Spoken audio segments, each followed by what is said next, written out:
Muito bom dia a todos. Quero começar por saudar o excelentíssimo senhor Almirante de Esquadra Almir Garnia Santos, dizendo que foi com grande honra e satisfação que aceitei o convite de Vossa Excelência para proferir a conferência de abertura do seminário Aspectos Geopolíticos da Expansão Marítima Portuguesa e o Poder Naval na Formação e Defesa do Território que constitui a nação. Creia, senhor Almirante, lamento profundamente o facto das circunstâncias profissionais relacionadas com a crise do Afeganistão não me terem permitido estar presente no Brasil, como era a minha intenção e gosto. Saúdo também os excelentíssimos senhores Almirante de Esquadra Silva Rodrigues, chefe do Estado-Maior da Armada, o Almirante de Esquadra Fuzileiro Naval Dias Monteiro, presidente do Centro de Estudos Políticos e Estratégicos da Escola de Guerra Naval, e o Contra-Almirante Silvio Luís, diretor da Escola de Guerra Naval. E apresento as minhas felicitações pela promoção deste relevante evento académico. Permitam-me ainda um cumprimento especial aos senhores Vice-Almirante Matias, Contra-Almirante Fuzileiro Naval Guimarães, bem como ao Comandante Alves de Almeida, pela atenção e cuidado que colocaram na organização da minha visita, que infelizmente teve de ficar reduzida a esta intervenção por videoconferência. Excelentíssimos senhores almirantes, excelentíssimos senhores oficiais, distintos convidados, estimados conferencistas, minhas senhoras e meus senhores. Para esta conferência foi-me atribuído o tema Aspectos do Poder Naval na América Portuguesa, que interpretei como particularidades da capacidade portuguesa para atuar no mar, usando meios militares para conquistar e manter objetivos estabelecidos pela política. Isto, obviamente, com focalização no Atlântico e no Brasil entre 1500 e 1822. Para tratar este tema é necessário recuar vários séculos atrás, quando o poder naval ainda não estava ordenado, conceptual e materialmente como hoje acontece. Por isso, numa casa de ciência como é a EGN, onde os debates devem ser feitos com todo o rigor, quero deixar claro que vou utilizar o conceito de poder naval com a plasticidade e as limitações impostas pelo percurso diacrónico adotado e pelo tempo histórico abrangido.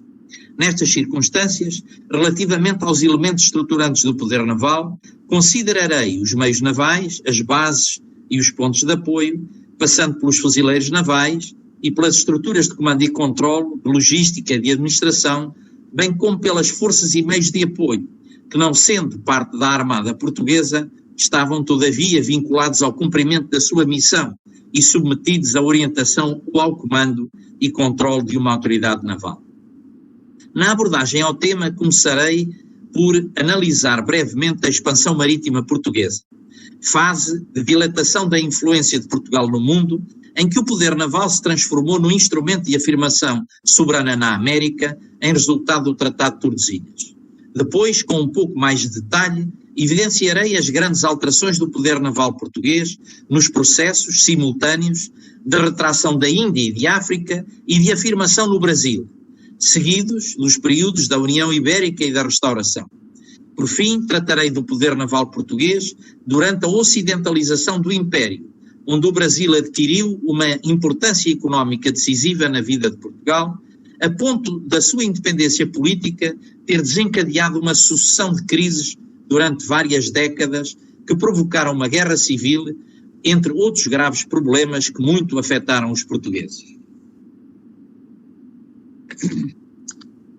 Em 1495, no início do reinado de Dom Manuel I, Portugal já desfrutava do estatuto de potência naval de primeira grandeza, capaz de disputar a hegemonia à escala global, por dominar as ciências e as tecnologias náuticas, dispor de navios mercantes que permitiam comerciar a grandes distâncias e possuir uma armada capaz de projetar força no mar para garantir a circulação segura nas vias de comunicação e sobre terra para impor a vontade política nacional.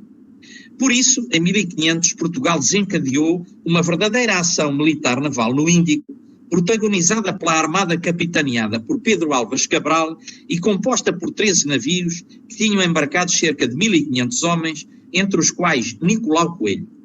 Foi este nauta que no dia 23 de abril de 1500 comandou o batel encarregado de ir à terra junto à foz do Rio dos Frades, na Bahia, onde se deu o primeiro encontro entre portugueses e índios no Brasil.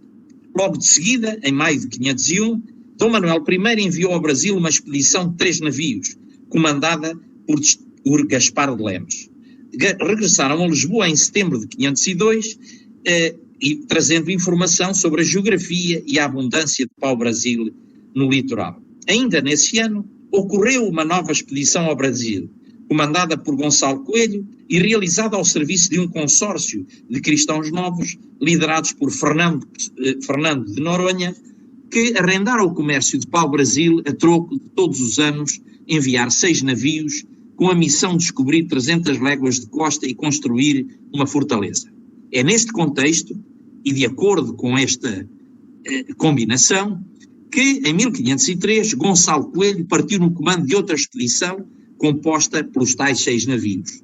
2 deles percorreram 260 léguas do litoral brasileiro até ao Cabo Frio, onde foi construída uma fortaleza que ficou guarnecida por 24 anos.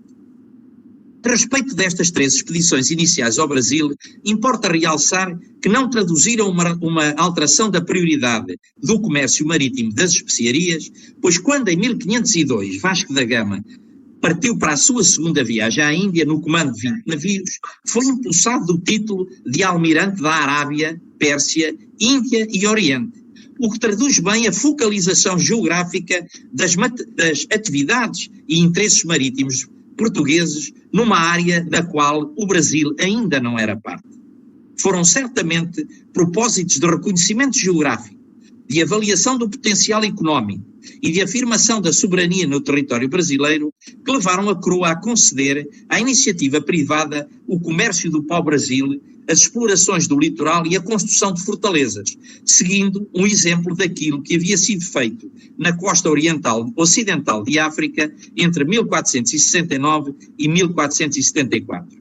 Contudo, esta decisão política teve consequências securitárias muito distintas no Brasil, na medida em que no início do século XVI já vários países europeus dispunham de navios oceânicos e os seus mercadores, atraídos pelo lucro do comércio marítimo, pretendiam aceder às novas áreas de exploração económica na América. Daí que a costa brasileira comece logo a ser objeto de frequentes visitas de navios franceses para finalidades de comércio. Foi neste contexto de disputas comerciais com os franceses que Dom Manuel I e Dom João III recorreram ao poder naval e incumbiram Cristóvão Jacques de realizar expedições de guarda-costas no Brasil nos períodos de 1516 a 1509 e de 1521 a 1522. Em 1526, Cristóvão Jacques foi nomeado governador das partes do Brasil, para onde partiu no comando de uma nau e 5 caravelas, que de 1527 a 1528 combateram os navios franceses. Porém, nesse ano foi dispensado do cargo e regressou a Portugal devido à violência das ações dos seus navios que mereceram protestos do rei de França. Vejamos agora os processos simultâneos de retração da Índia e de África e de afirmação no Brasil e o papel do poder naval nestes processos. Em 1505, Dom Manuel I, no âmbito das medidas destinadas a operacionalizar a sua visão estratégica, criou o vice-reinado da Índia e mandou construir fortalezas em pontos estratégicos, bem como estabelecer alianças com soberanos locais. Para isso, contou com um grande estratega, Dom Francisco de Almeida, e um notável militar, Afonso de Albuquerque. Sendo ambos extraordinários portugueses, possuíam, todavia, opiniões contrastantes sobre o uso do poder naval. Dom Francisco de Almeida privilegiou o poder naval para proteger o comércio marítimo. Por isso, formulou um plano para a conquista e manutenção do exclusivo da navegação portuguesa no Índico, preocupando-se essencialmente com o domínio do mar por grandes armadas. Afonso de Albuquerque preferiu usar o poder naval para conquistar posições estratégicas em terra, que permitissem o controle da navegação, do comércio e das principais linhas de comunicação marítima. Concebeu o emprego das armadas para atacar terra a partir do mar, bloqueando os acessos ao Ocidente, isto é, Ormuz, e Oriente, isto é, Malaca, aos adversários no Oceano Índico. Foram as obras político-militares de Dom Francisco de Almeida e de Afonso de Albuquerque, concretizadas com recurso ao poder naval móvel e fixo e flexível, que permitiram a um país tão pequeno e distante assegurar o exercício do comércio exclusivo do Oriente para a Europa e negá-lo aos adversários. Contudo, este sucesso foi efêmero, porque a estratégia adotada por Afonso de Albuquerque conduziu a um estado de guerra permanente contra soberanos indianos e malaios, o que obrigou Portugal, em 1522, a adequar os fins aos meios, tendo Dom João III proibido a construção de fortalezas na Índia e colocado fim à expansão territorial no Oriente.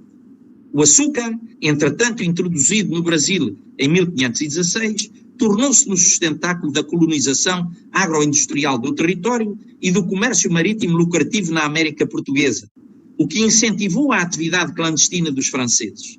Foi neste contexto e, ao mesmo tempo que se realizava o processo de retração da Índia, que Dom João III, em 1530, enviou ao Brasil a expedição comandada por Martim Afonso de Sousa com a missão de reprimir as atividades de comércio clandestino realizadas pelos franceses, bem como dar seguimento aos descobrimentos geográficos e iniciar a colonização do território, para o que levava a bordo 400 pessoas. Em 1532, o povoamento e a organização administrativa do território do Brasil, que eram imperativos estratégicos já nesta altura, levaram à criação do regime das capitanias hereditárias, atribuídas a fidalgos da pequena nobreza, o que abriu a colonização à iniciativa privada e fomentou a afirmação da presença portuguesa no Brasil. Em 1538, Portugal passou claramente à defensiva na Índia, quando Dios teve o seu primeiro cerco, imposto por uma armada imperial otomana e por forças terrestres do sultanato de Guzarat. Em 1542, o país retraiu de várias cidades marroquinas, que estavam sob forte pressão muçulmana. As posições africanas abandonadas, outrora úteis para apoiar a progressão dos navios nas explorações e no comércio ao longo da costa, de pouco serviam agora para a navegação, o comércio ou para a ação do poder naval português no Atlântico e para o Brasil, onde era necessário concentrar esforços e afirmar a presença portuguesa. Para isso, em 1549 foi estabelecido na Bahia o Governo-Geral do Brasil. Tomé de Sousa foi incumbido do cargo e a 1 de fevereiro partiu no comando de uma esquadra composta por 3 naus, uma caravela e um bergantim, tendo a bordo mais de 1000 homens, dos quais 300 eram soldados. No final de março fundou a cidade de São Salvador e empossou Pedro Góis como capitão-mor da costa. Terá sido este o primeiro cargo naval exercido na América Portuguesa, facto que denuncia a existência, com caráter permanente, de navios de guerra no Brasil sob seu comando. Para além disso, manifesta a clara intenção de concentrar o poder naval português na exploração geográfica do litoral e na construção do Brasil, bem como na proteção do seu território e comércio, a que os franceses acediam de forma ostensiva, direta e sem intermediação. Exemplo do que se refere foi a ação de Nicolas Durand de Villegagnon, que em 1555 fundou a França Antártica, uma colónia encravada na Baía da Guanabara.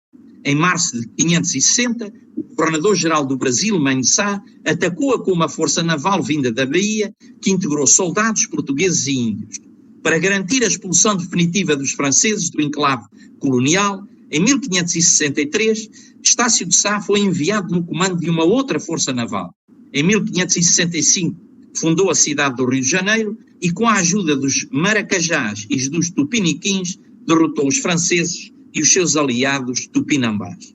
Ao mesmo tempo, para dar réplica aos corsários franceses e ingleses e argelinos no Atlântico, Dom João III criou e financiou as armadas de guarda-costa das ilhas, do Brasil e do Estreito.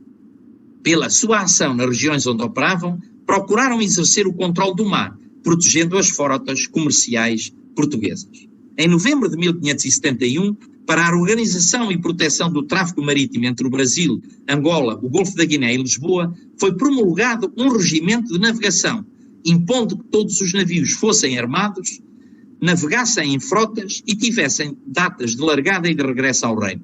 Este diploma revelou a preocupação com o aumento da capacidade de defesa do comércio marítimo e marcou uma nova evolução no emprego do poder naval português, na medida em que todos os navios mercantes passaram a navegar em comboio e a embarcar artilharia, contribuindo para o esforço de combate no mar, que era realizado essencialmente por navios de guerra. Passando agora ao período da União Ibérica e da Restauração.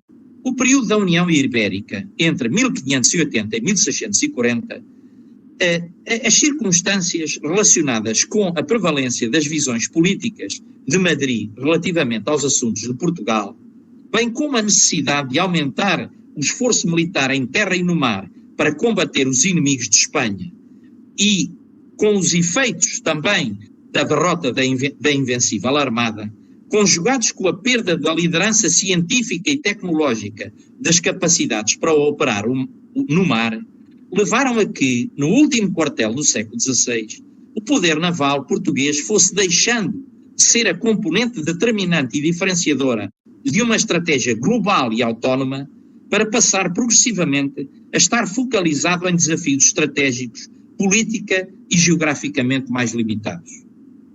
Nestas circunstâncias, a projeção e emprego do poder naval português deixou de ter como fim último as disputas pela hegemonia mundial e passou a visar a aplicação da força militar, limitada no espaço e no tempo, para defender as colónias portuguesas e o seu comércio, que eram a base da economia nacional. Foi já neste novo contexto estratégico, por alvará de 30 de julho de 1592, surgiu a Casa do Direito do Consulado, destinada a manter uma armada de 12 navios, pronta a navegar durante 8 meses consecutivos, patrulhando o mar entre o continente e as ilhas, assegurando a aterragem das frotas comerciais do Brasil. Os franceses, após terem sido expulsos do Rio de Janeiro em 1565 por Estácio de Sá, deslocaram-se para norte e estabeleceram-se em São Luís do Maranhão, onde continuaram o comércio marítimo clandestino em aliança com os índios. Em 1614, para corrigir esta situação, que era mais perigosa para os interesses portugueses do que a ocorrida no enclave da Baía da Guanabara, porque no Maranhão ainda não havia colonização portuguesa, foi empenhada a primeira força naval comandada por um brasileiro, Jerónimo de Albuquerque, também conhecido por O Maranhão, que expulsou os franceses em 1615.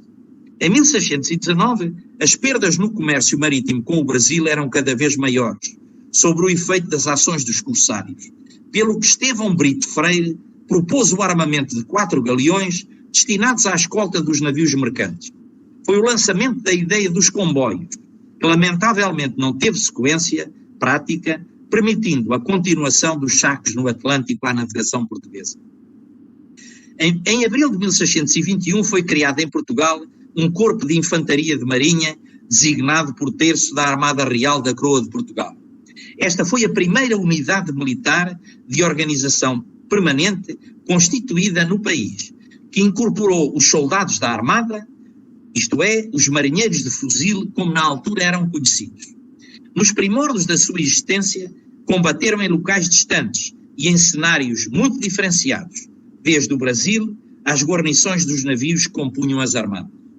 Ainda em 1621 foi criada a Companhia das Índias Ocidentais, instrumento de mobilização de capitais privados e de projeção de interesses económicos holandeses no Brasil, cuja ação colocará enormes dificuldades a Portugal nos próximos 30 anos. Com efeito, logo em maio de 1624, a Bahia foi ocupada por uma força naval holandesa. O objetivo desta ação consistiu em dominar posições em terra, a partir das quais o poder naval holandês pudesse controlar o comércio do açúcar. Para contrariar a ação holandesa, em novembro desse ano partiu de Lisboa a maior força naval que até essa data atravessara o Atlântico. Era composta por 56 navios portugueses e espanhóis de diversos tipos, tendo embarcados cerca de 12 mil marinheiros e soldados. Bloqueou o porto da Bahia e obteve a rendição dos holandeses. Porém, estes, em 1625, com uma outra força naval comandada por Jacob Willinkens, reconquistaram a Bahia. Entre 1626 e 1628, foi estudada a hipótese de enviar anualmente ao Brasil 10 navios de guerra para comboiarem as frotas de comércio. Estes navios seriam pagos com um imposto sobre a carga. Desses estudos resultou a proibição da navegação de navios desarmados na carreira do Brasil e foi estabelecido um imposto sobre cada caixa do açúcar. Também foi constituída uma junta para operacionalizar a armada de comboio, mas o seu trabalho não se mostrou eficaz. Em 1630, uma poderosa força naval holandesa, composta por 67 navios e comandada pelo almirante Lonck, conquistou Olinda e Recife. A partir destas duas posições em terra, os holandeses podiam controlar a navegação e exercer o bloqueio naval ao comércio do açúcar. Para além disso, e como todos sabem, quer em Olinda, quer no Recife, os navios holandeses podiam, evidentemente, dar descanso às suas guarnições e proceder às suas reparações. O território ocupado foi designado por Nova Holanda. Entre 1631 e 1640 foram enviadas 13 esquadras luso-espanholas ao Brasil que deram combate sem claro sucesso às forças navais holandesas, pois estas conseguiram manter o domínio do mar, bloqueando os principais portos. Também atacaram o litoral do nordeste do Brasil e expandiram as conquistas territoriais. Neste período, as fragilidades do poder naval português dificultavam muito a organização de comboios, o que levou a navegação mercante do comércio do Brasil a adotar a estratégia das escápulas do açúcar, escoando o produto através de portos secundários. Eram ações muito arrojadas, porque o domínio do mar pelos holandeses era tão grande que os prejuízos só no biênio de 1633 a 1634 foram de 124 navios com a sua carga. O envolvimento de Espanha na Guerra dos 30 Anos, de 1618 a 1648, a inerente disputa pela hegemonia europeia com a França e a guerra na Catalunha, em abril de 1640, levaram o poder militar espanhol à exaustão estratégica, o que em 1640 criou condições objetivas para os portugueses restaurarem a sua independência e aclamarem o Duque Dom João de Bragança, rei de Portugal. Seguiu-se a Guerra da Restauração contra a Espanha entre 1640 e 1669, conflito que obrigou Portugal a um enorme esforço militar para o qual foi indispensável o apoio dos inimigos de Espanha, obtido a troco de concessões relevantes sobre os interesses nacionais, especialmente em tratados firmados com a Holanda e a Inglaterra. Com a Inglaterra, o acordo concedeu a Portugal a proteção dos seus territórios continental e ultramarinos contra a Espanha e a Holanda. Porém, marcou o início da penetração efetiva da Inglaterra na economia nacional e o predomínio da diplomacia inglesa na nossa política externa. Para isso, muito contribuiu a debilidade do poder naval português face aos desafios estratégicos do país, cuja proteção passou a requerer o contributo da Armada Inglesa. Relativamente à Holanda, o acordo, válido para todos os territórios dos dois países, na prática limitou-se ao continente europeu, sendo ignorado por ambas as partes no resto do mundo.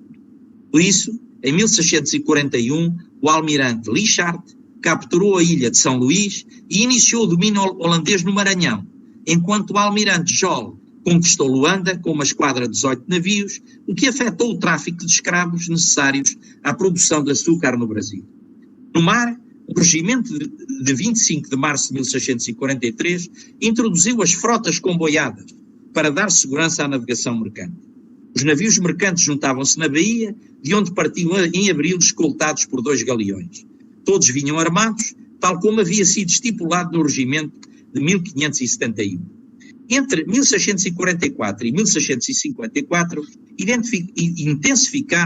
intensificaram-se os conflitos contra os holandeses no Brasil, tendo as ações beneficiado de um forte contributo das forças patrióticas locais, que, vendo prejudicados os seus interesses em Pernambuco, no negócio do açúcar e no tráfico de escravos com Angola, iniciaram uma campanha de insurreição. Em 1644, o governador e capitão-geral António Teles da Silva reuniu uma força naval comandada pelo coronel Serrão de Paiva para apoiar os revoltosos. No ano seguinte, e com o auxílio de Salvador Correia de Sá, que chegaram ao Brasil no comando de uma frota, foi concebido um plano para ocupar o Recife. Porém, a separação das duas forças e o início do regresso a Lisboa dos navios de Salvador Correia de Sá deixou a mal preparada força de Serrão de Paiva à mercê da esquadra do almirante Lichard, que impôs uma pesada derrota e manteve o domínio do mar pelos holandeses. Em fevereiro de 1647, sem oposição naval, os holandeses atacaram e ocuparam a ilha de Itaparica e bloquearam a baía. Em outubro de 1647, Dom João IV nomeou António Teles de Menezes comandante da Armada de Socorro ao Brasil e governador e capitão-geral da colónia, em substituição de António Teles da Silva. A Força Naval, composta por 20 navios e tendo embarcados cerca de 1000 marinheiros e 2.300 soldados, chegou à Bahia a 24 de dezembro, com a missão de proteger a cidade e expulsar os holandeses da ilha de Itaparica, de onde retiraram ao saberem da aproximação da forte armada portuguesa. Em novembro de 1647, saiu de Lisboa com destino ao Rio de Janeiro uma outra armada, sob o comando de Salvador Correia de Sá, com a arrojada missão de libertar Luanda da ocupação holandesa, pois a cidade era o principal centro abastecedor de mão de obra escrava na América Portuguesa. Navegou até ao Rio de Janeiro, de onde largou em maio de 1648, tendo reconquistado Luanda em agosto. A Holanda enviou para o Brasil uma armada comandada pelo almirante Witte de With, que chegou ao Recife em março de 48. No mês seguinte, as tropas holandesas foram derrotadas pelos rebeldes luso-brasileiros na primeira Batalha dos Guararapes. Em novembro, chegou a notícia da rendição dos holandeses em Angola, por efeito daquela que pode ser considerada a primeira projeção de força do Brasil para o exterior, pois na armada comandada por Salvador Correia de Sá participaram muitos brasileiros, incluindo índios. Em fevereiro de 1649, as forças da Companhia das Índias Ocidentais Holandesas atacaram novamente os rebeldes luso-brasileiros em Guararapes, mas foram igualmente derrotadas. No mês de março, e por forte influência do padre António Vieira, foi criada a Companhia Geral do Comércio do Brasil, empresa privada de caráter monopolista, financiada por capitais de cristãos novos de Lisboa e de judeus sefardistas norte-europeus, apesar da oposição teológica do Santo Ofício. O grave estado financeiro do país e a premente necessidade de reconstruir o poder naval português assim o exigiu, sob pena de se comprometer o comércio com o Brasil e, consequentemente, a independência nacional. Nestas circunstâncias, e como contrapartida pelo monopólio comercial, a companhia deveria armar anualmente 18 navios, de 20 a 30 canhões, repartidos por 2 esquadras destinadas à escolta dos navios mercantes, que passaram a integrar comboios organizados, o que diminuiu o sucesso dos corsários. Do ponto de vista do poder naval português, a criação da companhia permitiu o recurso ao capital do comércio do açúcar para construir uma armada privada de escolta aos navios mercantes, com todas as limitações operacionais que isso acarreta. Outro aspecto relevante foi a concessão de autorização para a companhia construir navios em Portugal, bem como nas capitanias da Bahia, Rio de Janeiro e São Vicente do Maranhão, em território do Brasil. Porém, esta medida não alavancou a construção e a reparação naval na América Portuguesa, pois manteve-se a situação do passado em que apenas existiam os estaleiros artesanais capazes de construir embarcações de tráfego local e de realizar pequenas reparações nos navios oceânicos. No final de 1649, a esquadra de Witte de With regressou à Holanda em situação precária de disciplina e de manutenção dos navios, quando os rendimentos holandeses resultantes do curso contra o comércio português no Brasil estavam a diminuir e eram insuficientes para sustentar uma armada com base em Recife e na Paraíba. Em novembro de 1649, entre novembro de 1649 e dezembro de 1653, a Companhia Geral do Comércio do Brasil enviou 4 armadas, que a muito custo contribuíram para a rendição final dos holandeses no Recife, no final de janeiro de 1654, naquela que ficou conhecida por capitulação do Campo da Borda. Importa, todavia, realçar que para isso muito ajudou a Guerra Anglo-Holandesa de 1652 a 1654, que impossibilitou a Holanda de manter um domínio do mar efetivo na costa brasileira. Como a ameaça no mar diminuiu depois da capitulação dos holandeses, a armada da Companhia Geral do Comércio do Brasil foi reduzida para 10 naus em 1556. A companhia foi incorporada no Estado em 1664 e as licenças para os navios navegarem fora das frotas aumentou muito. Em 1670, devido à condição de paz na Europa, os requisitos de segurança de navegação na rota do Brasil foram muito aliviados e em 1672 a companhia já só dispunha de 3 naus. Como este exemplo ilustra bem, As capacidades do poder naval na América Portuguesa, durante a União Ibérica e a Restauração, flutuaram ao sabor das circunstâncias estratégicas e das disponibilidades financeiras da metrópole. Porém, na próxima década vamos ver nascer, no Brasil, um ímpeto estratégico específico que será muito importante na utilização do poder naval para a formação e defesa do território do Brasil. Passamos agora à fase de ocidentalização do Império. É comum associar-se a ocidentalização do Império português à descoberta do ouro do Brasil por alturas de 1695. Sem dúvida que por essa razão se incrementaram todas as atividades de Portugal na colónia americana. Porém, ainda antes do fim da Guerra da Restauração, o Brasil começou a mostrar um crescente dinamismo estratégico para aquilo que era a defesa dos seus interesses económicos e o robustecimento do seu acervo territorial, determinantes essenciais da ocidentalização do Império Português. Exemplo disso foi a ação do governador do Rio de Janeiro, Dom Manuel Lobo, que fundou em janeiro de 1680, na margem esquerda do Rio da Prata, em frente a Buenos Aires, a colónia do Santíssimo Sacramento.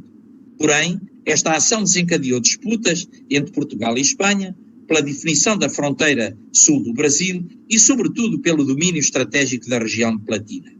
A resposta das autoridades espanholas à ação de Dom Manuel Lobo foi imediata e liderada pelo governador de Buenos Aires, Verra Mujica, que conquistou a colónia portuguesa com uma força composta por espanhóis e índios. No Tratado de Lisboa, de maio de 1681, Portugal recuperou a colónia do Sacramento. Em 1688, as tensões diplomáticas com a França, relativas à questão da sucessão ao trono de Espanha, obrigaram a publicar um alvará que voltou a instituir as frotas comboiadas no Atlântico, destinadas a proteger a navegação comercial com o Brasil. Ainda no mesmo contexto, em 1701, foi iniciado o regime de uma armada de guarda-costa permanente para proteger as frotas que se aproximavam de Portugal. Há muito tempo que o Atlântico era um oceano onde confluíam os interesses de diversas potências europeias que lutavam pela hegemonia mundial e onde o Portugal do século XVI, de ator principal, dotado de um poder naval oceânico e capaz de conquistar e manter objetivos estabelecidos pela política, era agora, no início do século XVIII, um país com a sua política externa hipotecada à Inglaterra, sem forças militares suficientes para garantir a neutralidade nas disputas pela hegemonia mundial e que passou a ser objeto da cobiça internacional face à utilidade dos seus territórios europeus, africano, asiático e brasileiro, bem como dos respectivos portos, recursos naturais e produtos agrícolas, muito vulneráveis aos interesses externos por insuficiências múltiplas, das quais o decrescente poder naval era parte substantiva para a sua proteção. Foi neste contexto que Portugal, para salvaguardar os seus interesses no Brasil e obter apoio em caso de ataque dos franceses, entrou na Guerra da Sucessão de Espanha em aliança com a Inglaterra. Para isso, em 1703 foi estabelecido em Lisboa um tratado de aliança militar que em dezembro se seguiu um acordo comercial com a Inglaterra conhecido por Tratado de Methuen. Como resposta, em 1704, a feitoria de Benguela, onde era adquirida mão de obra escrava para as plantações da América Portuguesa, foi assaltada e saqueada por corsários franceses, que a deixaram praticamente em ruína. Em 1705, os espanhóis conquistaram a fortaleza de São Gabriel, na colónia do Sacramento, que ficou na sua posse até 1715. Em 1710, Jean-François Duclerc, no comando de uma armada constituída por 6 navios, foi derrotado ao tentar a conquista do Rio de Janeiro, porto por onde era exportado o ouro de Minas Gerais com destino a Portugal. Em setembro de 1711, uma outra esquadra francesa, sob o comando de René Noguet-Drouin, ocupou o Rio de Janeiro, libertou os prisioneiros sobreviventes no assalto de Duclerc e obteve um expressivo resgate do governador Francisco Castro Moraes. A celebração do Tratado de Paz de Utrecht, de 1713, colocou fim à Guerra da Sucessão de Espanha e legitimou a presença portuguesa na região do Prata. Importa, contudo, notar que a consequência mais lesiva para Portugal deste conflito foi o Tratado de Methuen. É certo que permitiu salvaguardar a individualidade do país na Península Ibérica e preservou a integridade do Brasil. Porém, os termos negociados implicaram que Portugal ficasse impedido de desenvolver a sua indústria de lanifícios, o que provocou um profundo atraso económico e um déficit comercial crónico com a então já designada, desde 1707, Grã-Bretanha, pois o valor das exportações do vinho português ficaram sempre aquém do montante das importações de tecidos britânicos. As nefastas consequências do tratado chegarão ao século XX, e é preciso lembrar que o elemento essencial à proteção de Portugal e do Brasil era o poder naval, que por debilidade do português era garantido pelo britânico, mas a um custo verdadeiramente leonino. Na Europa, os 40 anos de paz que seguiram à Guerra da Sucessão de Espanha e uma hábil diplomacia mantiveram Portugal afastado dos problemas internacionais, enquanto a economia foi recuperando, essencialmente à custa do ouro do Brasil e de outros monopólios da coroa, nomeadamente açúcar, tabaco, peles, couro e madeira. Novamente, fruto do dinamismo estratégico do Brasil para aquilo que era a defesa dos seus interesses económicos e o robustecimento do seu acervo territorial, a colónia do Sacramento foi se expandindo, que deu origem a um conflito entre 1735 e 1737, quando os navios espanhóis capturaram várias embarcações portuguesas e uma força terrestre iniciou o cerco à povoação. À colónia acorreu uma armada de 18 navios portugueses que ganharam superioridade naval e terminaram o bloqueio espanhol. Porém, convirá realçar que o conflito na América Portuguesa só não se estendeu à Península Ibérica porque em junho de 1736, a Grã-Bretanha enviou para Lisboa uma esquadra comandada pelo almirante John Norris. Aí permaneceu até abril de 738, dissuadindo a invasão do território nacional e protegendo a navegação do Brasil que se aproximava das costas da metrópole. As disputas entre Portugal e Espanha foram solucionadas em 1750 com a assinatura do Tratado de Madrid. Por alvará de 28 de junho de 1736, foi criada a Secretaria de Estado dos Negócios da Marinha e Ultramar. Relativamente aos assuntos da Marinha, competia-lhe a expedição das armadas e frotas, a administração dos armazéns, o provimento dos portos e ofícios e os passaportes dos navios. No que respeitava às matérias do ultramar, entre outros aspectos, cuidava da administração pública, da justiça e da economia. Para além disso, competia-lhe nomear os governadores e capitães generais, bem como outros postos militares e cargos civis. No essencial, era um ministério que passou a gerir os meios civis e militares essenciais ao funcionamento e à proteção das fontes de provimento da economia nacional. É curioso notar que a associação das secções da Marinha e do Ultramar, neste novo Ministério, resulta da relevância da utilização dos recursos, capacidades e competências existentes na Marinha para a administração pública, a exploração económica e a defesa das colónias. Neste contexto, podemos afirmar que o poder naval português era o cimento estratégico que unia estas duas secções. A valia dos produtos exportados do Brasil para Portugal levou à organização de frotas em diferentes portos da América Portuguesa, em função da sua especialização económica. Porém, os distintos tempos de partida dos navios criavam dificuldades acrescidas para a sua proteção entre os Açores e Lisboa, onde os corsários atacavam com mais frequência. Por isso, em 1753, quando as tensões diplomáticas europeias se agravaram devido a vários fatores, entre os quais as rivalidades coloniais e económicas entre a França e a Grã-Bretanha pelo controle comercial e marítimo na África, na Ásia e na América do Norte, foi instituído o sistema de navegação de comboio, retomando o regime de uma única frota vinda do Brasil que tinha vigorado no século XVII. Embora este sistema conferisse maior proteção aos navios mercantes, obrigava à sua concentração no Rio de Janeiro e na Bahia, o que, para além de provocar grandes dificuldades aduaneiras e logísticas à sua chegada a Lisboa, as descargas simultâneas de enormes quantidades dos mesmos bens eram aproveitadas pelos comerciantes para fazer baixar os seus preços no mercado. A Guerra dos Sete Anos, de 1756 a 1763, foi o primeiro conflito a ter um caráter mundial e o seu resultado é, muitas vezes, referido como estando na origem da Era Moderna. As grandes potências europeias combateram no velho continente e nas suas posições em todo o mundo. Neste contexto, e na sequência da declaração de guerra da Grã-Bretanha à Espanha em 1762, como Portugal, mais uma vez, não conseguiu manter a sua neutralidade por necessitar da proteção do poder naval britânico para a defesa da metrópole e das colónias, o país foi invadido por forças franco-espanholas e a guerra propagou-se ao sul do Brasil, onde os espanhóis ocuparam a colónia do Sacramento, devolvida em 1763 ao abrigo do Tratado de Paris. A capitania do Rio Grande de São Pedro também foi ocupada pelos espanhóis e permaneceu na sua posse durante os 14 anos seguintes. O Marquês de Pombal percebeu bem as circunstâncias decorrentes da forte dependência estratégica da Grã-Bretanha e, com a sua visão mercantilista, desenvolveu uma política económica protecionista, destinada a aumentar e a sustentar a liberdade de ação portuguesa relativamente ao aliado britânico. Foi neste contexto que, em 1755, criou a Companhia Geral do Comércio do Grã-Pará e do Maranhão e, em 1759, fundou a Companhia Geral do Comércio de Pernambuco e Paraíba.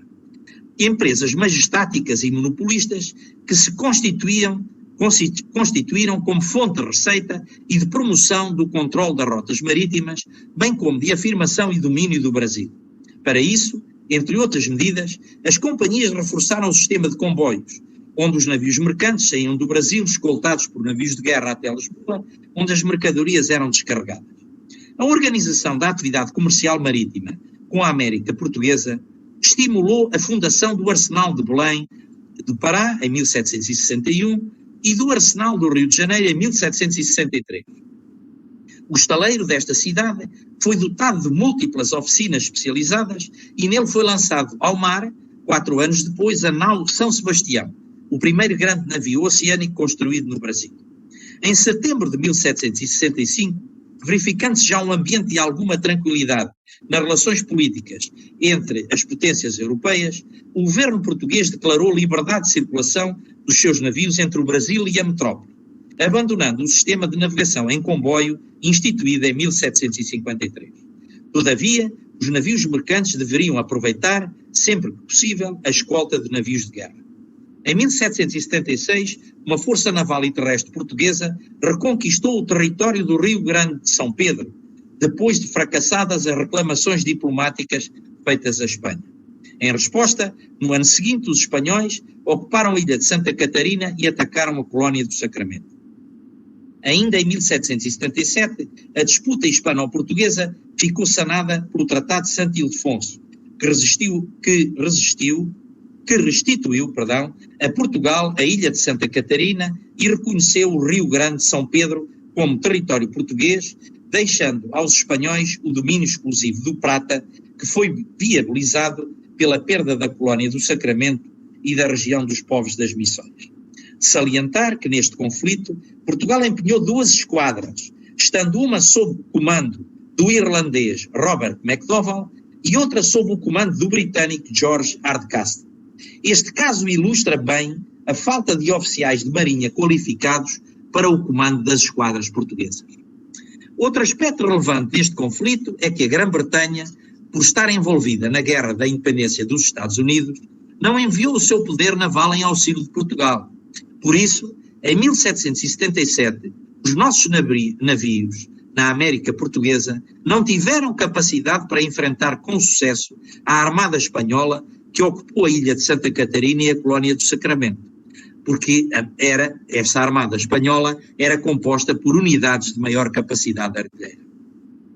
Face à situação descrita, a partir de 1777, quando Dona Maria I ascendeu ao trono, Martinho de Melo e Castro, ministro da Marinha, procedeu a uma profunda reestruturação da corporação que colocou o poder naval num nível há muito perdido.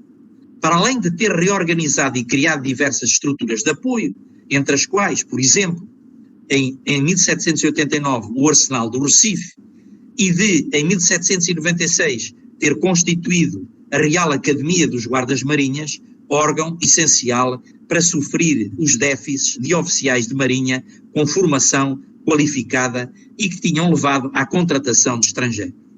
Entre outras medidas, Também pôs em prática um programa de renovação da esquadra, que permitiu construir 18 navios em 7 anos, capacitando a Marinha para afirmar a soberania e proteger o comércio do Brasil. Em 1796, quando Dom Rodrigo de Sousa Coutinho assumiu o cargo de Ministro da Secretaria de Estado da Marinha e dos Negócios Ultramarinos, a Força Naval Portuguesa era constituída por 116 unidades, das quais 13 naus e 26 fragatas. Tinha um efetivo de cerca de 800 oficiais, 20 mil marinheiros, artilheiros e fuzileiros.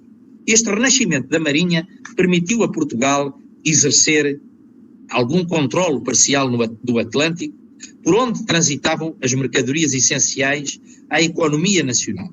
Porém, o programa de renovação da esquadra não contemplou a construção de nenhum navio com 100 ou mais peças de artilharia, que eram fundamentais para decidirem a sorte dos combates no mar. Por isso, o país ficou com um poder naval de segunda ordem, complementar do britânico, que permaneceu essencial ao controle do mar nas zonas onde se projetavam os interesses nacionais, factos que serão visíveis logo de seguida na campanha do Roussillon entre 1793 e 1795 e na Guerra Peninsular de 1807 a 1814. A campanha do Roussillon, em que Portugal participou ao lado de Espanha e da Grã-Bretanha, foi o prelúdio do conflito europeu decorrente da Revolução Francesa. Em junho de 1793, no quadro da aliança com a Grã-Bretanha, a Marinha foi empenhada no Mar do Norte para colaborar no esforço de proteção do litoral desse aliado, dissuadindo um possível desembarque francês. Em consequência disso, o comércio marítimo português ficou desprotegido entre os Açores e o Brasil, por que sofreu graves danos. Em 1795, a França derrotou as forças aliadas e a Espanha, em junho, negociou uma paz separada em Basileia e alinhou a sua política externa com a daquele país. Como as negociações de paz não incluíram representantes portugueses, o país ficou em estado de guerra com a França. Foi nestas circunstâncias que, em 1797, Portugal enviou uma força naval comandada pelo Marquês de Niza para apoiar a esquadra de Lord Nelson no Mediterrâneo. Como os navios mercantes portugueses eram atacados pelos corsários franceses e tinham grandes perdas, voltou a ser restabelecido o sistema de navegação em comboio com o Brasil, que havia sido interrompido em 1765. Em julho de 1807, e na sequência de Napoleão ter decretado o bloqueio continental ao Reino Unido, a designação tomada desde 1800, em 21 de novembro de 1806, Portugal recebeu um ultimato para fechar os seus portos aos navios britânicos e declarar guerra ao seu aliado. Novamente, por não ter força militar bastante para garantir a neutralidade no conflito ou defender os seus interesses, o país ficou perante o tradicional dilema estratégico de se aliar à potência terrestre e perder o império, que era a base da sua economia, ou de apoiar a potência marítima e ser atacada em terra. Nestas circunstâncias, como Portugal não cumpriu com as determinações de Napoleão, em novembro de 1807 foi invadido por um exército francês, o que implicou a deslocação da família real e dos altos responsáveis políticos e administrativos para o Brasil, com o objetivo de assegurar a continuidade dinástica e assim garantir a independência nacional. Esta manobra estratégica só foi possível porque existiam navios mercantes e uma marinha pronta para os escoltar, bem como porque o poder naval britânico a apoiou.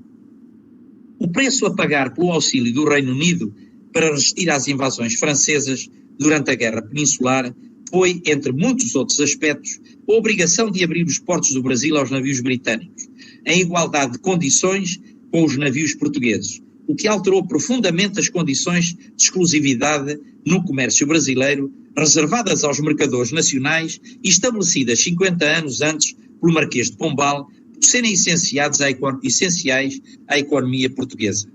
A premência do apoio militar britânico era tal que, tendo a nau Príncipe Real, onde se encontrava embarcado o Príncipe Regente, Dom João, chegada à Bahia a 22 de janeiro de 1808, logo a 28 desse mês, foi emitida a Carta Régia, que, ao abrir os portos brasileiros ao comércio inglês, consumou a independência económica do Brasil. Para além disso, também traduziu a abdicação formal da intenção de Portugal garantir algum controle das suas rotas comerciais no Atlântico, que tinha sido viabilizado pela reforma da Marinha empreendida por Martinho de Melo e Castro, mas que os britânicos comprometeram quando assumiram essa responsabilidade, porque a Armada Portuguesa estava no Brasil e porque direcionaram os recursos nacionais para a edificação e sustentação do exército, que depois de expulsar os franceses de Portugal, acompanhou Wellington até ao fim do conflito. A 7 de março de 1808, Dom João entrou na Baía da Guanabara com uma força naval composta por 3 naus, um bergantim e um transporte. A bordo vinha a Brigada Real de Marinha. 4 dias depois foi instalada a Secretaria de Estado dos Negócios da Marinha e Ultramar, mantendo o alvará de 20 de junho de 1736. O seu primeiro incumbente no Brasil foi Dom João Rodrigues de Sá, Melo Menezes e Sotomayor.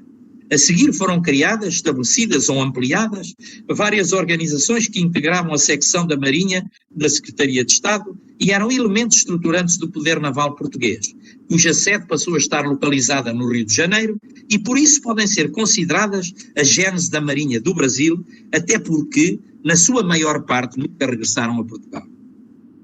Em 10 de junho de 1808, Dom João declarou guerra à França. Na América do Sul, a campanha foi iniciada a 1 de dezembro, com a projeção de uma força naval e terrestre anglo-luso-brasileira na Guiana Francesa, que permaneceu ocupada durante 8 anos. Esta ação teve como principal consequência a fixação dos limites do Oiapoque, mas também serviu para demonstrar à França que, embora a pressão militar na metrópole fosse muito forte, por efeito do dinamismo estratégico que se vinha intensificando no Brasil desde 1680, para a defesa dos seus interesses económicos e o robustecimento do seu acervo territorial, Portugal era capaz de agir contra as colónias francesas na América do Sul. Em 1815, estando ainda Dom João no Brasil, Portugal participou no Congresso de Viena, que pôs fim ao conflito europeu. Sem quaisquer apoios entre as grandes potências, incluindo o do Reino Unido, o país não recebeu nenhuma compensação territorial da Guerra da Restauração, apenas viu restaurada a dinastia de Bragança. A partir de 12 de janeiro de 1816, a Marinha desempenhou um trabalho relevante nas operações navais e terrestres que permitiram a ocupação da Banda Oriental, consumada a 31 de julho de 1821, pela sua incorporação no Brasil com o nome de Província Cisplatina, que favoreceu a economia e robusteceu o património da colónia. Em 1817, a Marinha foi empregue no bloqueio ao Porto de Recife, em conjugação com as forças terrestres, tendo em vista pôr fim ao movimento separatista que em março desse ano eclodiu em Pernambuco e que teve como objetivo a conquista da independência do Brasil com a implantação de uma república liberal. Embora desde 16 de dezembro de 1815 o Brasil tivesse sido elevado à condição de reino e integrasse o Reino Unido, Portugal, Brasil e dos Algarves, as Cortes reunidas em Lisboa reativaram o Pacto Colonial, destinado a impor a subordinação política e económica do Brasil. Para além disso, determinaram o regresso de Dom Pedro a Lisboa e nomearam uma junta governativa para a colónia. Em resposta, a 9 de janeiro de 1822, o príncipe regente afirmou que ficaria no Brasil. Dessa forma, entrou em conflito com a política portuguesa e nomeou um novo gabinete de ministros sob a liderança de José Bonifácio de Andrada e Silva, que assumiu o cargo de Ministro do Reino e dos Negócios Estrangeiros. Natural de Santos, era defensor da emancipação do Brasil, na forma de uma monarquia constitucional encabeçada pelo príncipe regente. Esta situação culminou a 7 de dezembro de 1822, quando Dom Pedro proclamou nas margens do Ipiranga a independência do Brasil. Não podia ter tido outro desfecho, pois desde 1680 que era crescente o ímpeto estratégico específico do Brasil. O jovem país ficou dividido entre os apoiantes da independência e os adeptos da situação colonial. Para garantir as suas pretensões, Portugal aumentou o número de tropas e navios no Brasil. José Bonifácio de Andrada e Silva, percebendo que o domínio do mar era essencial à manutenção da unidade territorial e ao mesmo tempo à independência do país, com grande urgência tomou medidas que levaram à criação da Marinha Imperial Brasileira, tendo nomeado o baiano, capitão de mar e guerra Luís Cunha Moreira, para o cargo de Ministro da Marinha Imperial. Nestas funções, de imediato aproveitou os 15 navios portugueses surdos no Rio de Janeiro e procedeu à sua reparação no arsenal da cidade. Incorporou cerca de 100 oficiais, 900 marinheiros e 250 fuzileiros da Marinha Portuguesa, que, como ele, aderiram à independência. Também contratou estrangeiros, entre os quais Lord Thomas Cochrane, oficial da Marinha Real Britânica, nomeado comandante em chefe da esquadra. No Reino Unido, também foram contratados oficiais e outro pessoal. Para além disso, adquiriu várias unidades navais a países europeus e nos Estados Unidos. As operações navais da Marinha Imperial Brasileira tiveram início a 14 de novembro de 1822, quando uma esquadra foi enviada a Montevideo para expulsar forças que lutavam para manter a província cisplatina sob domínio português. A 1 de abril de 1823 ocorreram novas operações navais na Bahia, de onde foram desalojadas as forças portuguesas a 2 de julho. Seguiu-se São Luís do Maranhão, a 27 de julho, onde a junta governativa, fiel a Lisboa, foi deposta. As operações navais na província cisplatina tiveram o seu ponto culminante a 23 de outubro, quando os navios portugueses tentaram, sem sucesso, romper o bloqueio, só conseguindo evacuar as suas forças em 11 de novembro de 1823. A partir de abril de 1824, uma revolta republicana e separatista na província de Pernambuco, que congregou a Paraíba, o Rio Grande do Norte e o Ceará, obrigou ao envio da Força Naval Brasileira, comandada por Cochrane, tendo embarcada uma brigada do Exército. A sua ação conjunta no Recife impôs a ordem a 18 de setembro. Desta forma, em todas as operações navais em que esteve envolvida, a jovem Marinha Imperial do Brasil demonstrou grande eficácia na manutenção da integridade territorial do país e na afirmação da sua independência. Em 29 de agosto de 1825, foi firmada a paz entre Portugal e o Brasil, tendo o poder naval desempenhado funções determinantes na formação e defesa do território que constitui hoje a grande nação brasileira. Tenho dito e muito obrigado pela vossa atenção.